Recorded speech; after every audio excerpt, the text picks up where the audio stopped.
Alila ka sa negosyo mo? Alam ko yung feeling na parang ikaw lang ang gumagawa ng lahat sa business mo. Ikaw ang nag-i-inventory, ikaw ang cashier, ikaw ang marketing, ikaw pa ang janitor. Let me tell you about Mila, who owns a thriving general merchandise store in the province. She reached out to me, frustrated and burnt out. Mami En, sabi niya, okay naman ang business ko, pero feeling ko, slave ako ng sarili kong negosyo. She was working 14 hours a day, 7 days a week, walang bakasyon, walang rest day. Very early in the morning, she would be the first to go to the store. Every night, she would be the last to leave. Her sales were good. Income was also good. But she could not grow further because she was the bottleneck. Sound familiar ba, anak? You see, many small business owners fall into this trap.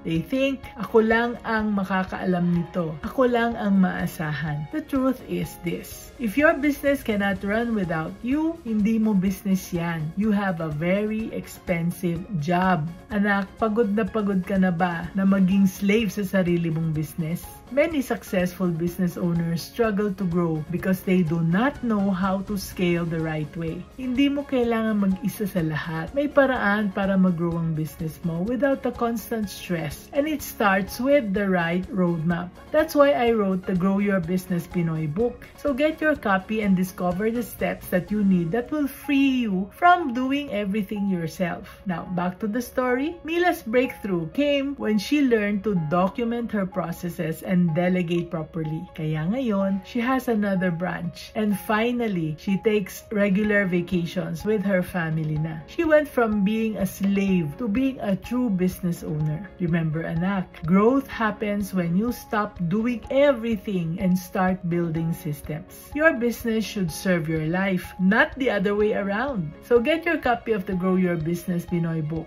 and visit mommynegosyo.com/GYBP-book. And let's be business-minded, Pinoy.